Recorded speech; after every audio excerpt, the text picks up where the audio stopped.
Malina, I'm so thrilled that you made some time for us on the Allsorts podcast because I think, and we've talked about pediatric nutrition a couple of times on the pod, but really getting into the zone that I think parents are most anxious about, which is like Mm. starting baby on solids, but then also with the rise of food allergies, really thinking about what we can do as parents in the feeding process. Like, I think many people would be surprised, can we do something? So I'm just so thrilled to talk to you. It's so my pleasure to be here. I was so happy. We got to meet at a conference recently, and I was so happy to learn about your amazing work. And thank you for having me on. It's my pleasure. Yeah, it's so funny. It's, particularly when you do this kind of work, you're so often on your own. And it is really lovely, particularly for, us Canadian dietitians. There are more dietitians at the US Dietitian Conference for everyone listening. There are more dietitians at that conference than there are dietitians in all of Canada. So it's like, Wow. yeah, Oh my goodness. it's really, That it's is really so major. interesting. Yeah. No, it's what I absolutely can relate to that. The feeling of sort of working in a silo sometimes. And then also, kind of just as a single mom, I'm a single mom of three girls. And so it's so nice to connect with fellow parents who are rolling around with similar issues and who have such an interest in nutrition. So I'm thrilled to be here to chat with you.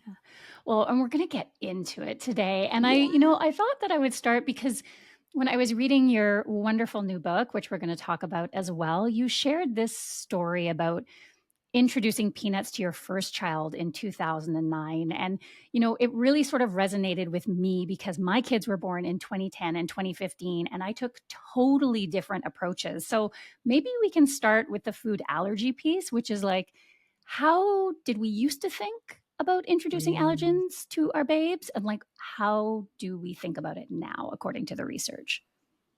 Yeah, it's such a great question because I think too for parents who are feeding their babies now and maybe getting help from a parent or an aunt or a grandmother or someone who fed a baby the last time 10, 20, 30 years ago, there has been a complete 180-degree shift in not only the guidelines around food allergy prevention and how we introduce allergens during infancy, but other things regarding starting solids as well. Has really been a lot of emerging research that informs us that there is a way to start babies on solid foods that accomplishes multiple goals all at the same time, which is super exciting, but it can also be really confusing, I think, for a lot of parents. And it speaks to that stress piece, that anxiety piece that you mentioned.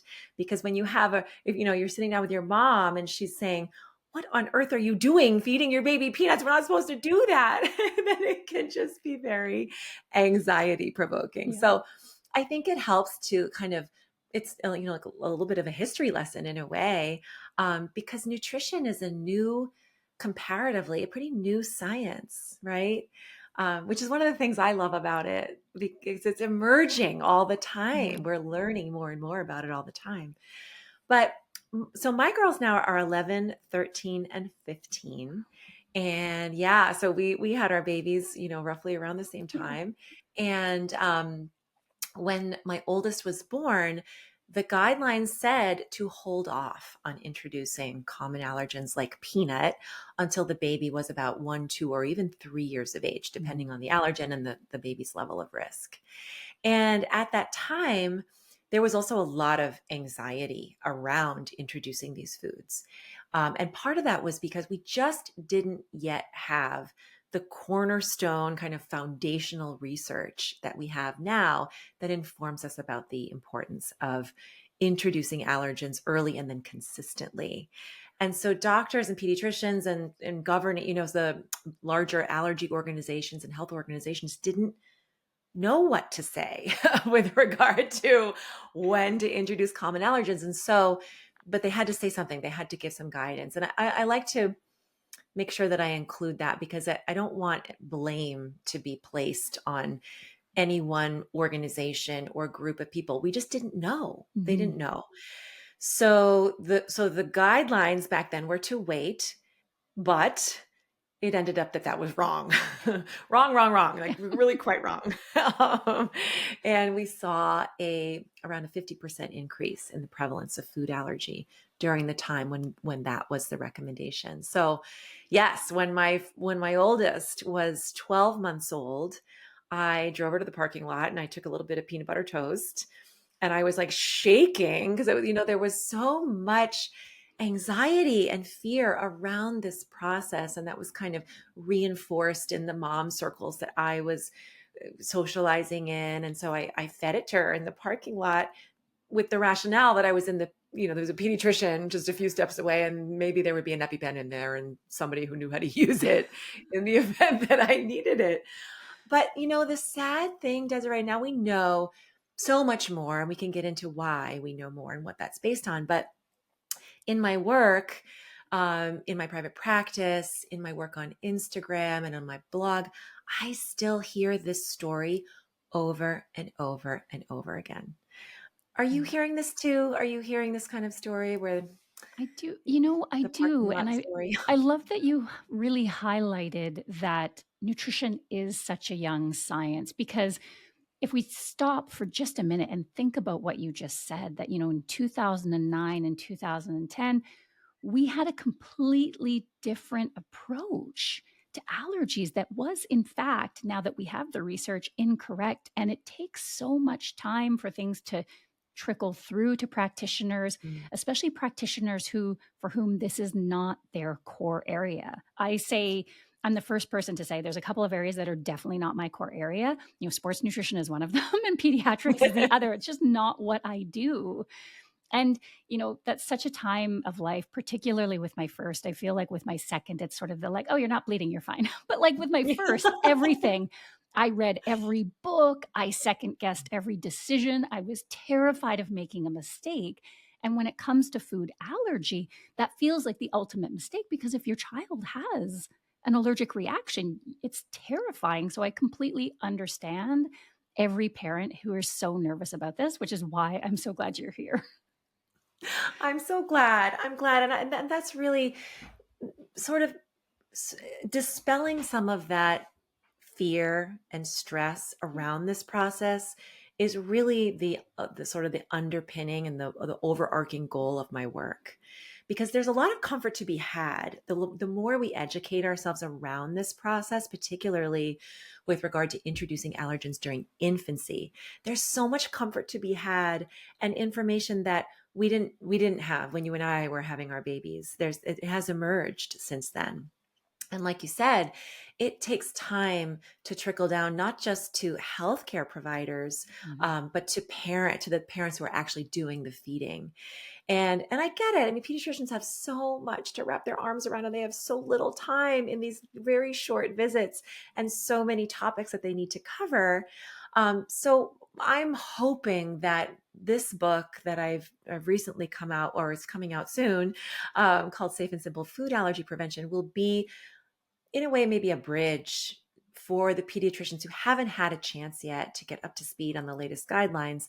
Parents can then say, oh, I bring it in and maybe say, I read this, and here's the research that is based on the recommendations that I would like to follow. What do you think? And start some of those conversations, Yeah. because it really does need to be a conversation. It's like you said, I mean, this is your precious baby. It's a process that can be quite anxiety provoking for a lot of different reasons, and not just food allergy prevention. So yeah. Yeah. I agree. So let's start building, this case for the knowledge that we have now, which I think maybe we should start with a question that I think not everyone would intuitively know the answer to. Like, are babies born with food allergies? And if not, how do food allergies actually occur? Like, what's happening? I wish I had a better answer for you on all of that. Um, the truth about food allergies is there is so much still that we don't know. We don't actually know exactly why they develop. We have some hunches. Um, we don't even really know in every case if babies are always born with them. Some babies are, some babies they develop over time. Theoretically, a food allergy can develop at any point in life. So it doesn't have to be infancy. Most food allergies that are going to develop do so early in life. But there are many instances in which a food allergy develops later. So it's confusing. It can be confusing. Why they develop, there's a lot of theories around this, but the one that seems to hold the most weight, make the most sense, hold up most in the data is a theory called the dual allergen exposure hypothesis, which was put forth by Dr. Gideon Lack, who is the head researcher behind the main study that kind of kicked off all of the information that we know about food allergy prevention. In my opinion, he's sort of the godfather of food allergy prevention. And his theory is based on the hunch that the skin acts as kind of a barrier against food allergens in the environment. And interestingly, severe eczema is the strongest risk factor for food allergies. And that's quite surprising to people sometimes because they think eczema, food allergies, why is there such a strong connection between them? But the reason we think why this is the case is because when food allergens enter the system through broken skin and skin that's broken via eczema, severe eczema, it's much more likely that a route of sensitization will be opened, which then opens the door to a food allergy developing, much more so than if that food allergen is first exposed to the system orally and then through the digestive tract and the gut.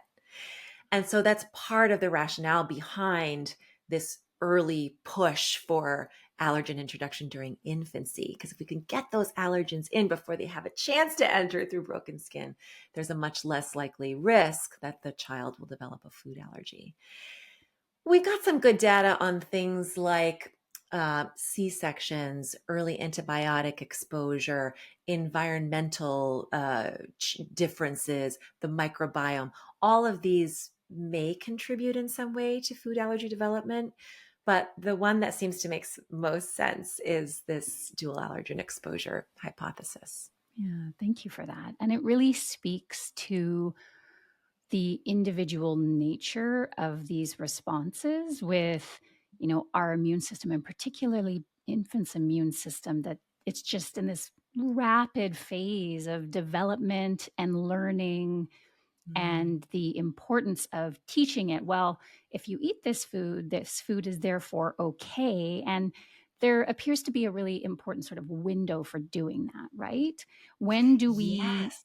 introduce solids? And is that mostly from the baby's ability to be able to tolerate or eat in general? Or is there also an allergy prevention sort of piece behind that sort of window that we introduce? Yeah, that's so interesting because I think for a lot of parents, it's counterintuitive to think about exposing a baby's system to these allergens during infancy as opposed to toddlerhood or childhood later on. Because maybe some folks think, well, it's a baby, so the immune system isn't developed enough yet to be able to tolerate the allergens. But it's actually the opposite. An infant immune system is actually quite malleable. And so when we're introducing allergens during this infant phase, the child is much less likely to not only develop a food allergy, but also to have a severe reaction to that food. Much, much less likely than if we were to introduce that food for the first time during toddlerhood or childhood, when the immune system is more robust. And if it's decided that a certain protein isn't safe, a severe reaction is much, much more likely later on. So in a lot of ways, it's really much safer to introduce the allergen during infancy when a mild reaction, if the baby is going to react, is much more likely than to wait.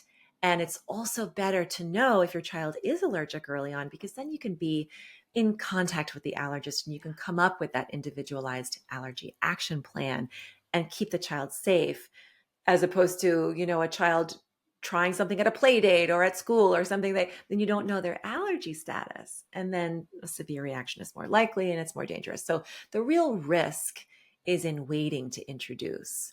So that's an important piece. But like you mentioned, the window of the most sort of robust protective effect of early intro is really, it's small. It's really, really short.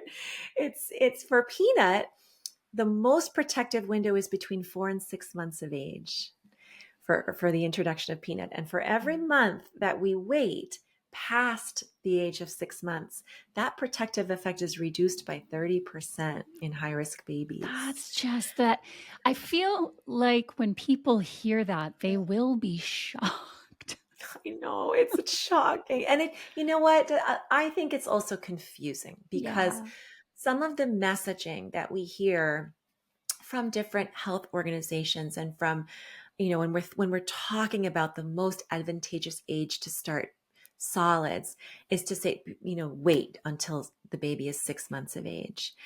And I think that window, I think we need to have a little more flexibility and space and room with that window. Because first of all, that window of time is so short between 4 and 6 months of age for that protective effect. But also every baby is different. And when we're talking about the best time to start solids for babies, we want to be looking for those signs of readiness in the baby that say to us and show to us that the baby is developmentally ready to eat. For some babies, that's around 6 months. For most, that you're going to see those signs of readiness emerge at around that point. But for some, it's a little earlier, and that's okay. And starting solids and and food allergy prevention, that can coexist really peacefully together, as can the messaging around exclusive breastfeeding until 6 months of age. That can get really confusing too, because people say, all right, but I'm hearing from my pediatrician and from other health organizations, supposed to wait until 6 months to start solid foods and only breastfeed until then. So how does food allergy prevention fit into this? I think they can peacefully coexist, because when we're talking about introducing these allergens, we're talking about really small amounts that are not going to compromise the intake of breast milk. That is so important in what we want to protect, that baby's intake of breast milk. But we're talking about 2 little teaspoons of peanut foods modified into baby safe forms at a time. It's very little. So both things can peacefully coexist, and we can accomplish multiple goals at the same time. We should also now talk about because we've mentioned peanuts and that there's a very specific window for peanuts. When we are looking at allergy prevention, are we looking at all of the top allergens? Are we looking at a few allergens that are the most critical to introduce early? Yeah, and this is particularly interesting to speak with you because you're in Canada, and the US and Canada differ slightly on their list of top allergenic foods. So in terms of food allergy prevention, we know the most about peanut, and that's thanks to a study called the LEAP study, which came out in 2015, which was when your second baby was born. That was the head researcher was Dr. Gideon Lack that I mentioned, and that study found that when we introduce peanut foods early and consistently during infancy, starting between 4 and 6 months of age, we can reduce the risk of peanut allergy by 86%. Wow. Which is another mind blower, Yeah. in my It really opinion. is. It's amazing. We know less about the other allergens. Egg, we've got some really good data on early introduction of egg to help prevent the development of egg allergy. And eggs are a super nutritious, nutrient-dense early food, similar to peanuts for babies anyway. Both are going to contribute so much wonderful nutrition. In fact, all of the 9 top allergens that are considered top allergens in the US are really nutritious early foods for babies. Mostly whole food, minimally processed, nutrient-dense foods that offer lots of nutrition. That being said, we know less about the other 7 allergens, which are wheat, sesame, soy, tree nut, shellfish, and fish. Am I forgetting one? No, that's it. I think so. There might be one more. Cow's milk. Oh my goodness. There we go. Cow's milk. Yeah. Yes. A There we big go. one. Yeah, a big one. Totally a big one. So we know less about those, but we have really interesting and emerging data on the importance of diet diversity during infancy. And more research is needed on this, but the research that we have suggests that the more um, diverse an infant's diet during infancy, they're less likely to develop a food allergy during the first decade of life by a third. So that's a really important Hmm. piece to consider. But I think we can also extrapolate, knowing what we know about peanut and egg, and as we see the studies come in about some of the other allergens, we can kind of there's good reason to believe that early intro of the remaining seven are protective as well during infancy. Get in a little deeper to, baby led feeding, but I first want to talk about, because your new book is focused specifically on allergy prevention. Do you want to tell us a little bit about it? Yeah, absolutely. So I should start. So in 2020, right before the pandemic hit, I came out with another book, my first book, which is called Simple and Safe Baby Led Weaning. And that's a guide that you can sit down and read in one sitting that walks you through the whole process of starting solids with a baby led weaning approach, which means offering the baby finger foods from the family Mm. table for self feeding in modified into baby safe forms that are safe for them to eat. And there is a section in that book on introducing top allergens and food allergy prevention with the research that we had at the time. Yeah. And as time went on, and as my practice deepened, and as more research came out, and I learned more about this really incredible process, it became more and more apparent to me how important it is that food allergy prevention be brought front and center into all conversations Mm. around food allergy prevention, around starting solids, because I think sometimes people think, well, when they learn about risk factors for food allergies, they think, well, my baby doesn't have eczema, so I don't really need to worry about introduction of the top allergenic foods. But a quarter of babies who develop food allergies never had eczema at all. So food allergy prevention, there are other factors that are contributing to food allergy development. We don't really understand them all. But introduction of top allergenic foods is advantageous for babies for a lot of different reasons. Food allergy prevention being, in my opinion, perhaps the most important or one of the most important. So I wanted to create a kind of one-stop feeding resource that brought food allergy prevention front and center into that conversation, and kind of capitalized on the baby-led weaning trend and the Yeah. sort of the favorable view people have of that. People are interested in baby-led weaning. It's so cute, it's so adorable, and it's a fun way to start solids. It's very joyful.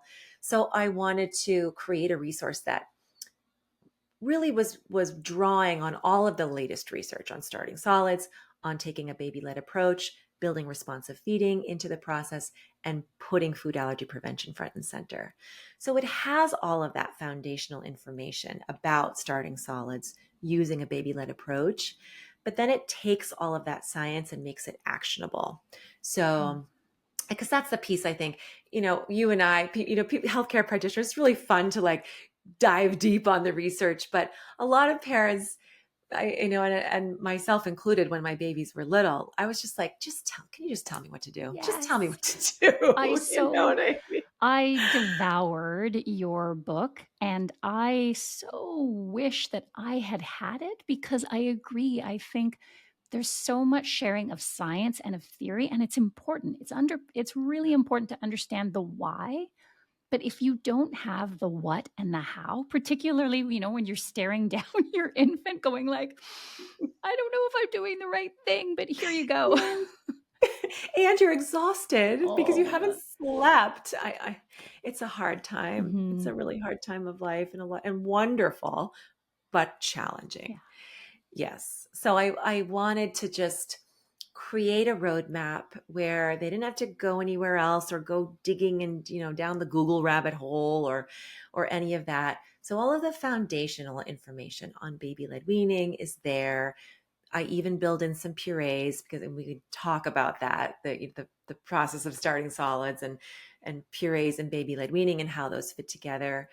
But also, I included an allergen introduction plan, 8 weeks of baby led feeding meal plans to keep those allergens in the diet going forward, which is just as much an important piece of this puzzle as introducing them early.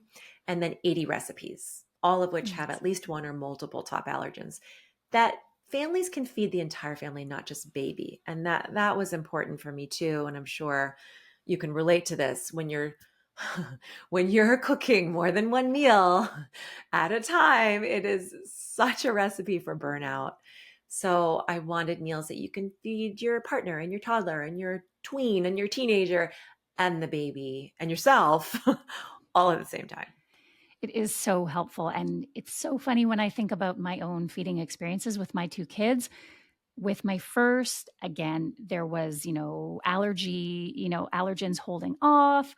There was so much puree. I so slowly introduced like it just felt like it took forever. Whereas with my second, I feel like she was eating alongside the family, just, with, texture appropriate things for her so much more quickly. So I'm so glad that you've given such a specific roadmap. And maybe let's get into that piece of it now. So, because I had the traditional purees sort of style of eating. And then I had not a baby, I didn't really know a lot about baby led weaning in 2015. So I would say that I had sort of a hybrid approach. So let's talk about what baby led weaning is. And then you've introduced this term of baby led feeding in your book. So how would you net both of those things out? Yeah, so I love baby led weaning. It's a wonderful way to start solids. Again, it's offering those little finger foods from the family table in soft forms, so they're safe for baby to sort of gum down with their mash down with their gums, since they don't have a mouthful of molars yet to chew. Um, and it's wonderful, but I do think that it's been a little bit of a disservice to families from sort of the opinion out there that baby led weaning is the only way and the best way, and it has to be pure baby led weaning, or you're doing something not advantageous for your child. And it's really that kind of binary thinking just contributes to more stress, and Mm. it's not based in any evidence. There's no evidence that a combined approach to starting solids, meaning incorporating some purees, even some spoon feeding, and offering finger foods, is detrimental. There's no evidence of that. Um, and it can actually, in a lot of ways, be really helpful. First of all, because puree is a food we eat yogurt, Yeah. right? Like we eat applesauce, Yeah.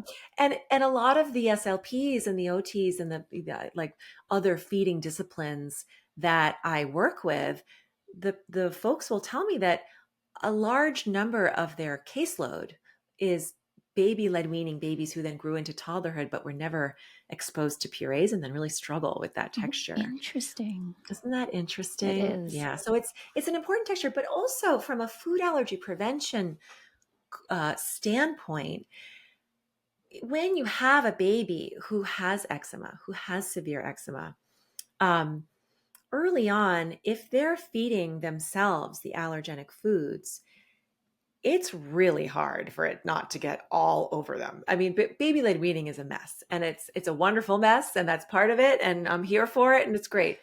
But when the goal is to get that food in versus on, spoon feeding is just going to be an easier way to accomplish that goal. And so Mhm. for the first few feedings, I do like to recommend, particularly for high risk babies, just spoon feed those foods. Or, even if you want to preload the spoon and then hand it to baby and maybe help guide it if they want to be a part of that process. Just for those first few feedings, it can be really helpful. So, with all that being said, when I wrote this second book that's about to come out, I didn't use the term baby led weaning. I used baby led feeding because I think it's a bit more of inclusive term that can incorporate kind of the best of all Mm. worlds. And I do like that because, again, it's putting agency in the hands of the parents to say that you are their parent. This is your child.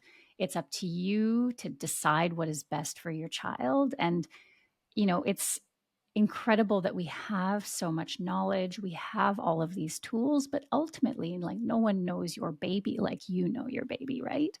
Yes. Isn't that true? Yeah. I find this so often in my private practice when I sit down with a family and we're going through the baby's clinical history, and the mom will tell me something, or the dad, and it's like a little bit of a mom intuition where the mom just knew that there was either a food allergy or an intolerance, or there was something, some textural issue, and it was an intuition thing. They're almost always right. Yeah. They're right. It's really very powerful. Yeah, So and yeah. we should probably talk about that as well, because you just mentioned, I felt there was an allergy or an allergic reaction. What would we look for when we're introducing these Mm, allergens? Like, what do we look for as a yeah. reaction? So good to be educated on this, because it also helps reduce stress. The more education that we have around all of these pieces of starting solids, the difference between gagging and choking, what an allergic reaction looks like, the more educated, the less stress and the less fear. And then the less stress and fear the baby is absorbing in those moments. So the more comfortable they can feel and positive about meal times. So important. But yeah, so interestingly, like I mentioned before, that little infant immune system is very malleable. And yes, anaphylaxis and severe allergic reactions can happen, but they're extremely uncommon. Very, very uncommon. What we're more likely to see, the most common reactions are a little bit of hives, like some few hives localized to Okay. one area of the body, and or vomiting, or not and or, either or. Okay. So vomiting or localized hives in one area. We might also see diarrhea. You might also see if the baby can somehow communicate it to you, the belly pain. You might Hmm. sort of intuit that they're in pain in their stomach. Okay. These are mild reactions. Severe reactions, like I mentioned, they're very, very uncommon. And those would be considered a medical emergency. And you call 911 and you get directions from 911 about what to do going forward. But during infancy, very, very unlikely that we'll need to do that. So, if we are introducing allergen, particularly something like peanuts, so early, we are introducing peanuts alongside the very first foods. So, how do we do that best? Like, do we need to wait 3 days in between starting a new food? Like, what is your philosophy? What does the research say on this? Mm. So there's a wonderful document that came out in 2021, and this was several different major allergy organizations coming together and producing consensus guidelines that are really that are quite up to date, as of 2021. And so one of the things that they mentioned is that it's really good to offer babies a few non-top allergenic first foods before we move to the allergens. Okay. And that's because if there is some sort of a feeding issue, if there is something that's making it difficult for baby to eat, we don't want to confuse that with a potential allergic reaction. We want to really be very confident in their ability to eat before we start offering top allergenic foods. That being said, we don't want to delay. So, want to, like, maybe some oats, maybe some oatmeal, maybe some banana, maybe some avocado, a little sweet potato.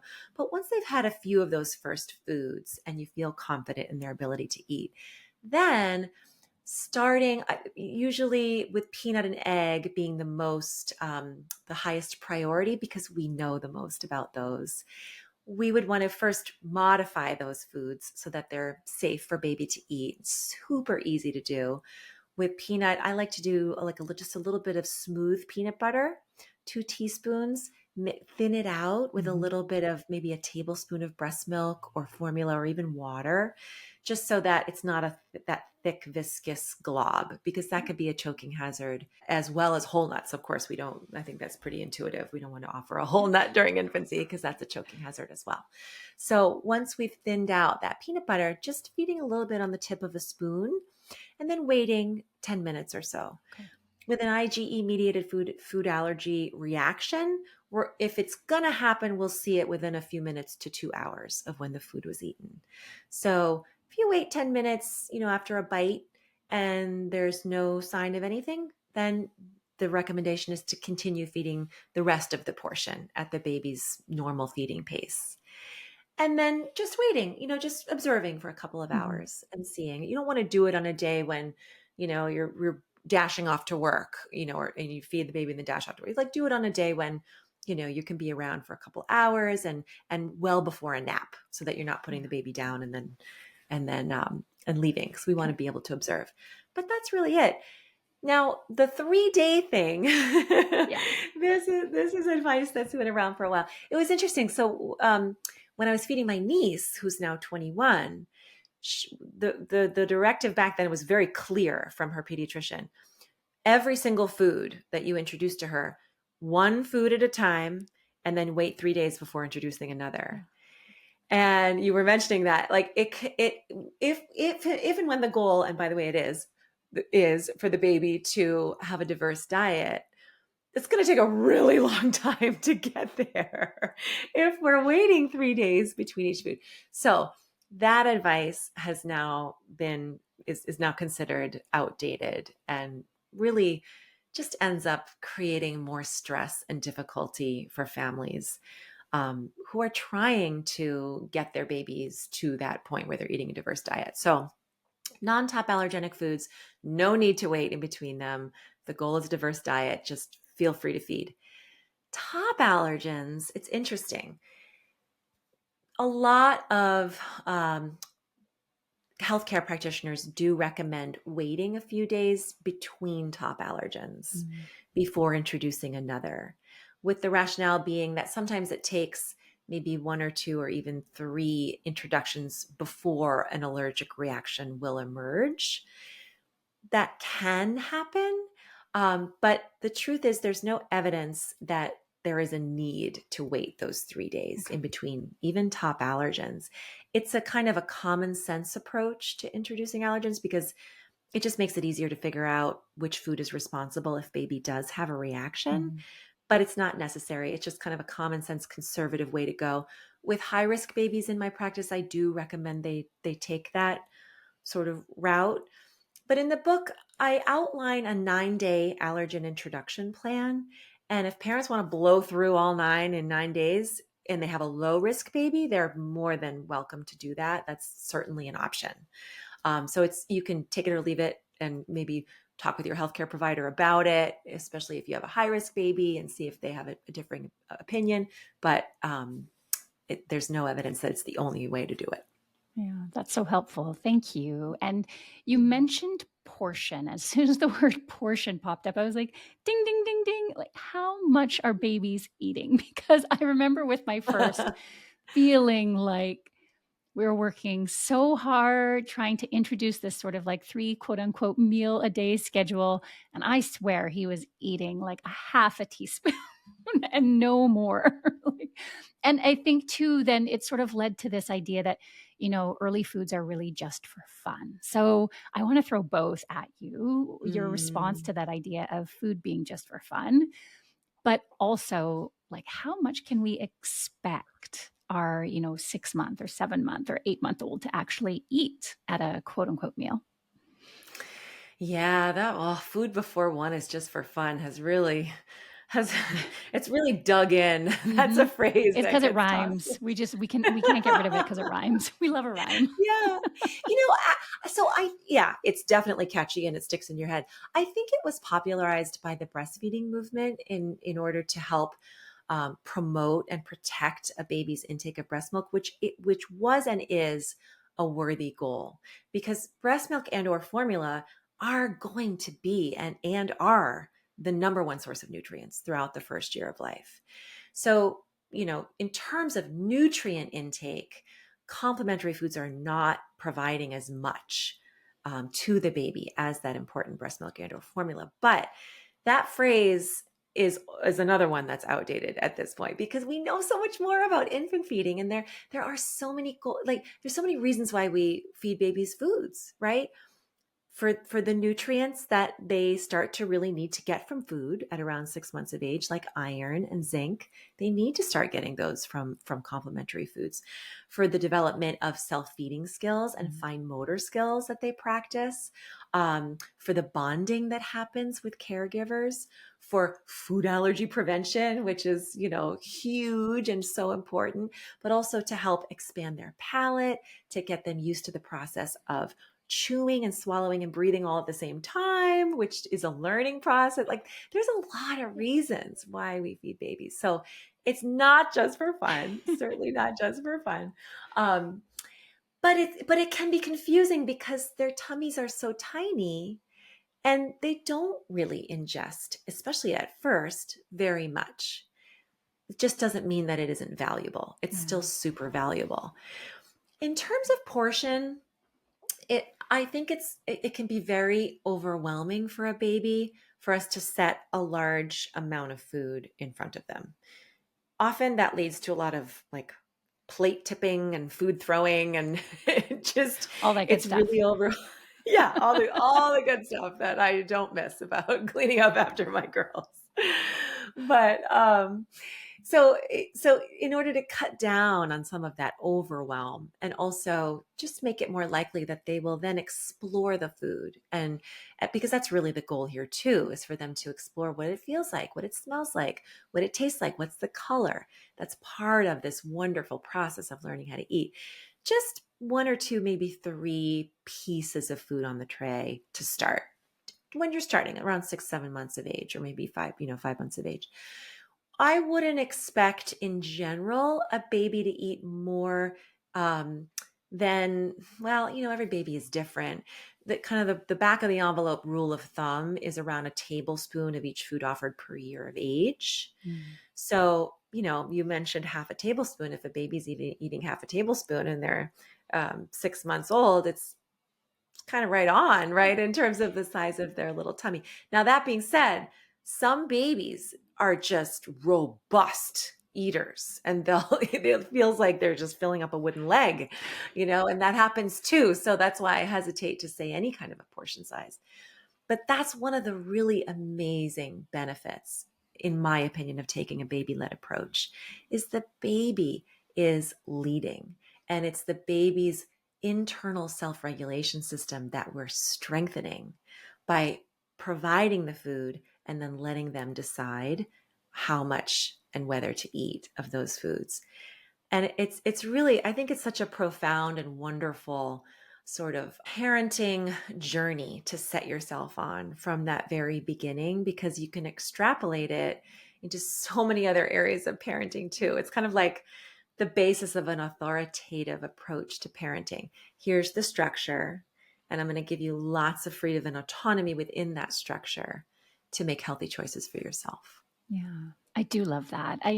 And it really then sort of begs the question, particularly I think with baby-led weaning styles, and if they're, self-feeding of, an appropriate textured finger food, I think that feels more clear. But for those times when we're feeding purees then and we're spoon feeding, how do we ensure that we are not overriding a baby's Mm. satiety signals? Like, what kind of signs of like hunger or fullness should we be looking for as parents when we're doing sort of Mm. that spoon feeding?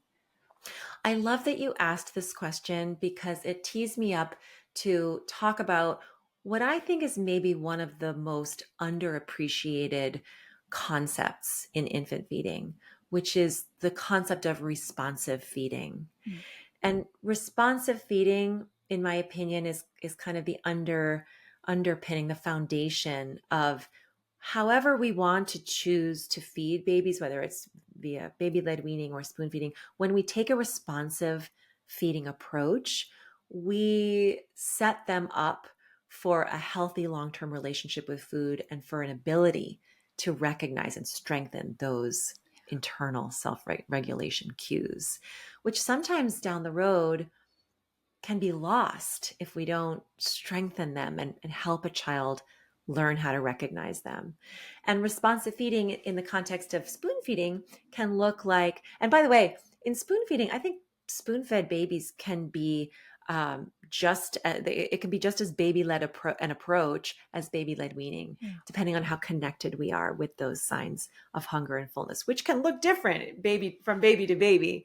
But a responsive feeding approach to spoon feeding will look like waiting for the baby to lean in toward the bite before offering it, waiting for the baby to open their mouth, waiting to see the baby get excited at the sight of food, as opposed to putting on the TV and shoving in the bites when they're distracted, or airplaning in the food, or begging and cajoling them to open their mouth and then sticking. That's where we start to encourage them to disconnect from those signs of fullness. So if they're pursing their lips and shaking their heads, like, that's not a time to put a bite in the mouth.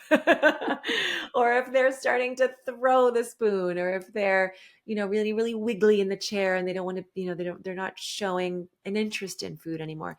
And I get it. This can be really confusing during infancy when they can't use language yet to tell us whether they're hungry and full. But back to that intuition thing that we were talking Mhm. about. I think parents and caregivers who are connected and bonded with their babies and sort of, reading them regularly, they really figure these things out really quickly. And there was one baby in my practice, oh, so cute. When he was done eating, he would take the spoon or the plate or the food and just put it on the top of his head, and then look around. And that was his sign. And the Perfect. mom figured it out.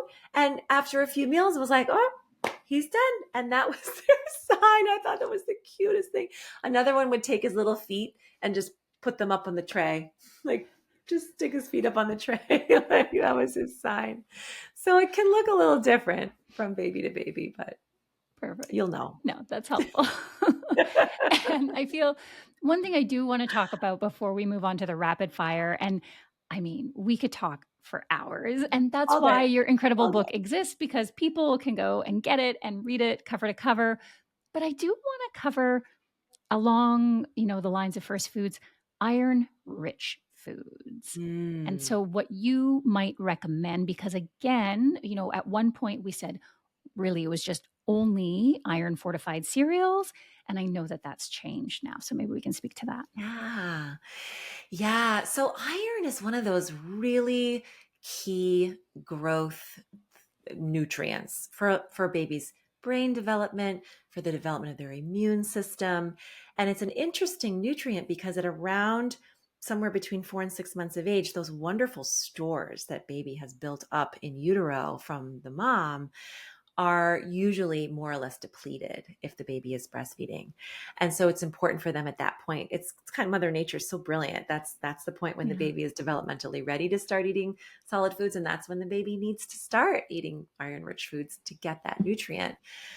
So some of those early foods should be iron rich foods. And it's a great idea to offer an iron rich food each time you sit down to feed the baby, each time there's a meal.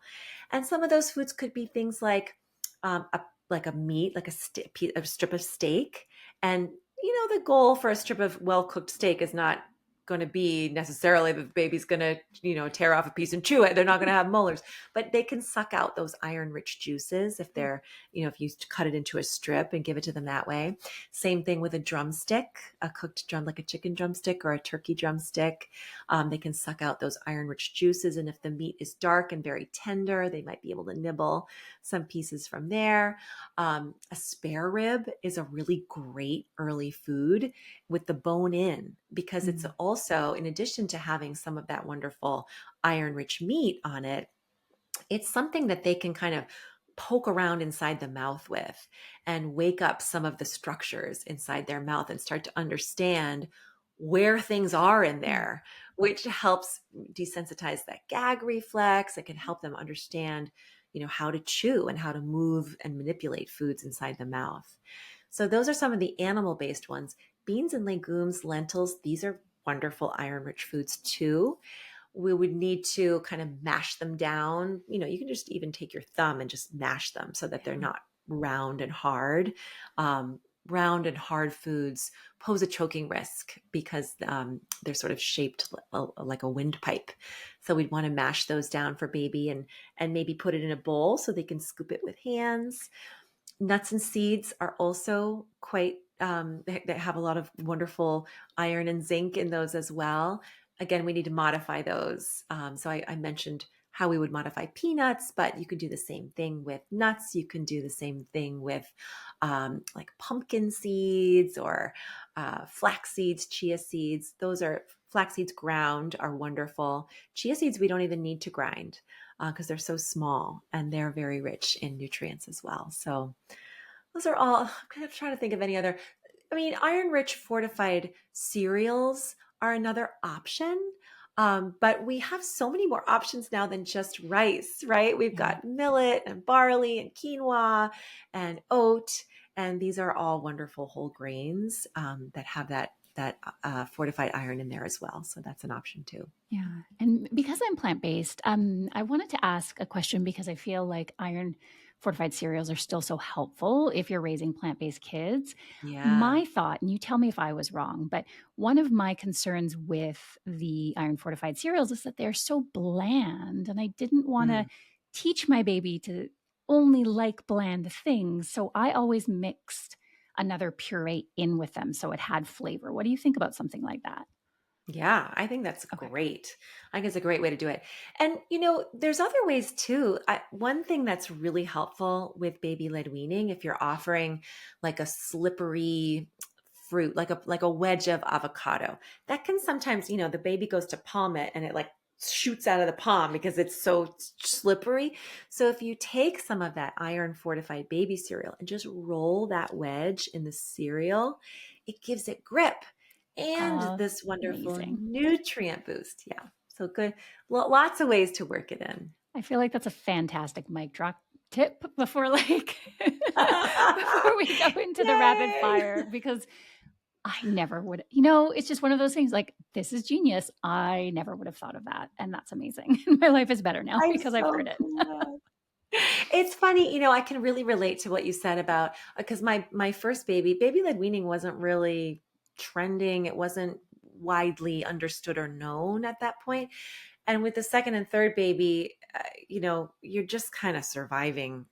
Like we were all eating and I just sort of Yeah. stumbled on it out of necessity. But it's in those moments I feel like that these little tricks and tips emerge, right? Because it's like, there's a problem. The kid can't grip the avocado. What am I going to do about it? You just like come up with a solution. So, Oh my gosh, so many yeah. of those moments. I'm both feeling very nostalgic, but also having the like panic flashbacks of like all of those moments around the table. You know, it is not easy. It It is not is easy. not, no, definitely hats off to all parents out there. Okay, before we close, let's switch into the rapid fire. Just 5 little getting to know you type questions. The first being one of my favorite things to ask any parent is you have 20 minutes all to yourself. You are not allowed to be productive. You can't be productive at work. You can't be productive at the home. What do you do? Oh, I sit and pet my amazing, giant, absolutely beautiful Maine Coon cat. I just love her. Animals are so comforting. They are. She's so calming. I sit and pet her and it's the most zen I get, which is saying I don't meditate. Like I really don't enjoy. I try, but she chills me out. I love that. That's perfect. Okay. Pumpkin spice or apple cinnamon. You can only choose one. Ah, pumpkin spice. Nice. I'm not a huge fan of either one.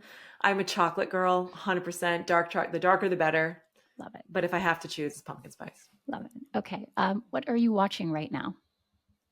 Oh, I'm catching up on Bridgerton, which I never got into until about a month ago. So So fun. I'm binge watching it. But I also just started watching A Perfect Couple on Netflix, and it's so good. I love Nicole Kidman. So good. I will watch pretty much anything Nicole Kidman does, but I also liked it. Yay. Yeah, I'm a little behind, Yeah. but No, that's perfect though, because you get so many. I've really, now that I've gotten used to just whole season dumps online, now when something is week to week, I can't handle it. What do you mean I have to wait another 7 days? So now you I have, it's know. all out there. You can watch it as fast as you want. Yes, yes, yes. Okay. Any food you just don't like?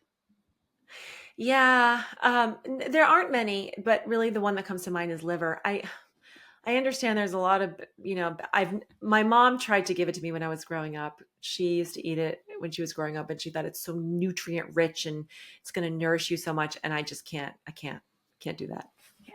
Not I for me. also was given that as a kid by my grandmother and refused outright.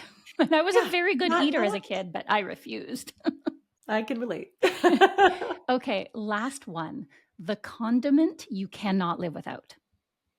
Oh, I would have to say peanut butter. I love I legit love peanut butter. Yeah, me too. On waffles, on pancakes, on apples. I love it on bread. I put it in smoothies. Like I really go through jars frequently. We do Yeah. too. I used to travel with peanut butter because I used to travel overseas, you know, a long time ago when everything was not available everywhere. And I used to travel with peanut butter. I loved it so much. That's so great. It's so great. It's so delicious. So It's so good. nutritious. It keeps you full for so long. Yeah, I love it. I Amazing. love it. I feel like Malina, I'm not very interesting. No, these weren't interesting answers. well, it was all interesting. It's all interesting getting to, and I'm most certainly, this has been a deeply packed and interesting 60 minutes. People are going to like re-listen because there is so much good information here. And it's been such a joy to talk to you. Like I said, I sincerely wish that I had had your books when I was feeding my own kids because I would have second guessed myself way, way less. Oh, that means so much to me. It really does. And that's been my goal with these is to create the resources that I wished I'd had too when mine were babies. So Yeah. hopefully it'll help families who are going in that phase of their lives right now. Yeah, I know it will. Thank you so much for sharing your incredible brilliance on the Allsorts podcast. Thank you for having me. I could talk to you all day, We'll all just day. we'll just have to schedule a do-over.